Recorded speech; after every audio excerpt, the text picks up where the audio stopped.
Mara ngimuhle-ke shem. Esibhamu esidubula singenayinhlamvu.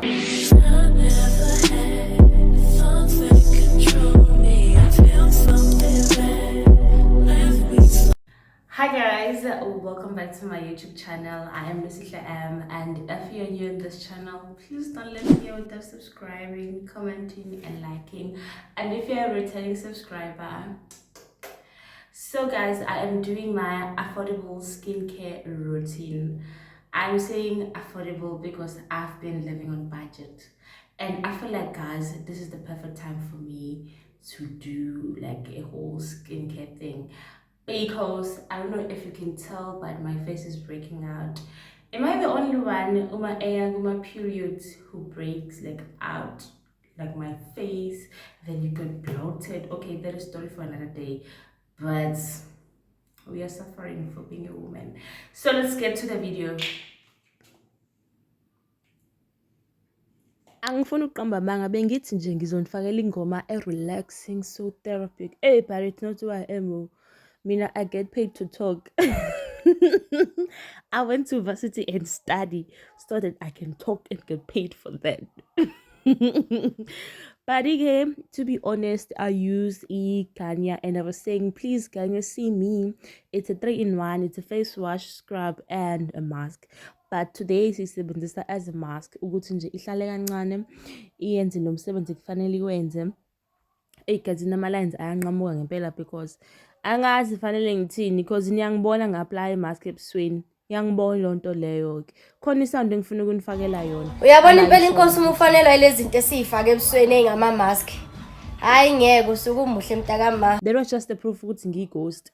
So ngasho-ke ngathi ngizohamba ngiyobona i-gynecologist yamazinyo. Guys, imali ayihlangani ngifuna ukuqamba amanga.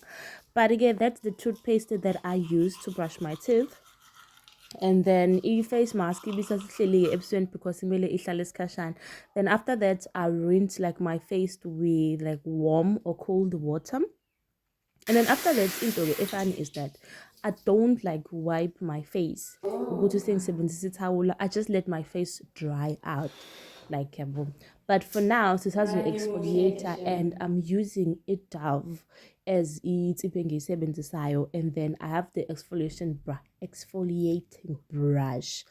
It's very affordable, but I bought mine from Takealot. It was 65 rand. I think if you check it from Mr. Price, it's much cheaper. Just that langi kona mina Mr. Price way to awunayo yebo, but if nje uhlala emadolobheni ashap, you will get it. So bengiyibuka ke la ukuthi I know man, yazi ngimhle. Isibhamu esidubula singenayinhlamvu. Khona kothe isikhathi. Yini isikhathi? Angazi ke legama lisound right, but hayi. Okaze mhlophe ihlekisha kanjolwane.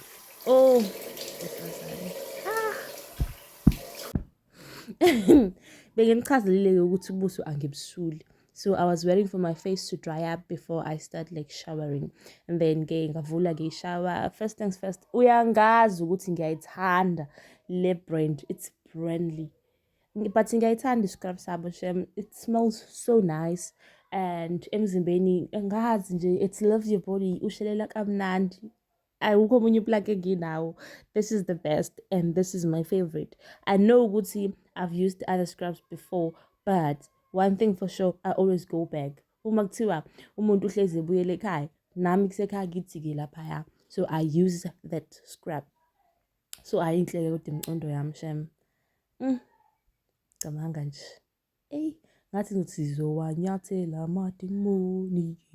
Okay, ngeyodwa siwanyathele ngale micondo emincane. And then after that, ngithi sengi-apply le exfoliating scrub, then I rinse my body so that uma sengizoqala ngisebenzise i-body wash, yabo, izongena from ukuthi clean but sisageza. Into ke emnandi ngale body wash yami, it's that guys. It's also eyisingisi, but it also exfoliating wash, body wash. Yabo, okusho ukuthi you don't have to buy the first exfoliating scrub. You get me? you can use gloves plus this. You see it, it's a 2-in-1, body wash at the same time, exfoliating scrub. So you can use it with your gloves. Guys, nami angazi noma ngisuke sengeza ngisusizo yini, but it's what I do. And I'm feeling my body feels so light and so better after doing this. You don't have to do it almost every day, phela nawe. How? Maybe 3 times a week, then you're good to go. After that, you can play around with ama-product owasebenzisayo. Uyayibona yonto leyo ngoba phela angifugama manje ukugeza ama-hour akumnandi akumnandi, but ikhona nje usuku la othi khona, you know what, today just me and the shower, or just me and bathing. So wenze njalo-ke imi-ke loya egazini. Nginxoxela indaba-ke, I was walking ngiya e-Pick n Pay. Uma ngifika lapha uthi ubhuti sisicela ukwenza ikhanda, kazi ikhanda lami lindini kanti athi hayi sisi sizokudaya nje ngowethu udaya, ayibo. Angikho-ke lapho-ke. Then after that, I applied this tissue oil, guys, on my face. On my face, I just apply this tissue oil only. And then emzimbeni-ke, umzimba ngisebenzisa i-body butter. It's the same brand yaka Bramley. It's Brandly. But uma bangake bangisponsorishe or bangenza i-brand ambassador, ngizokwazi ukupronounce kahle. Nansi i-body butter yabo. Ngiqala ngokugcoba yona, ngigcobe like ngi-apply to my whole body. Nje ebona cha nami ngimuhle kodwa yazi. Buka nje. Eish. Bashana. Hayi siyamdinga umalume we-Raptor. This is me shooting my shot. If Uzazule Raptor and you're listening to this, please go to my Instagram, go to my TikTok. My number is on the bio. Besuthi hi ngubhuti we-Raptor. Yabo ngizobe sengikunika my personal number because that one is ngiyadlala. Hayibo. Mhlawumbe nje. Hey egazini, ngiyadlala mina. Inkinga yami ngikhuluma udu. Ngimtshelile ngathi I get paid to talk. Angazi uma ngitshelile, but I get paid to talk. So after sengiqedile ukusebenzisa i-body butter, ngibe sengi-apply tissue oil. Oh gazi nani, gazi ningibone. Gazi ngiyafisa nihlangane nami. Yabona i-camera and the lights don't do justice. Ayenzi justice lo khuluma isingisi. Because uma ngigcoba khona lento buka.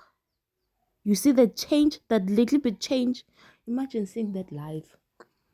Yabona, whoever came up with this tissue oil, what's it? This is gonna be the gill for my gills.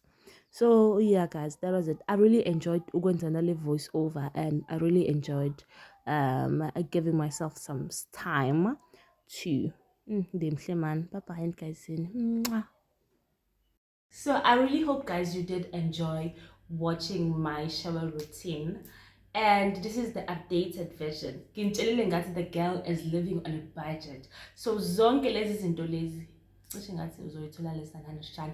Hawuyazi uma mina ungiblack uthi mina losihle into less than 100 rand kanti into u93 rand, ungangiblack isho kahle ukuthi into u93 rand.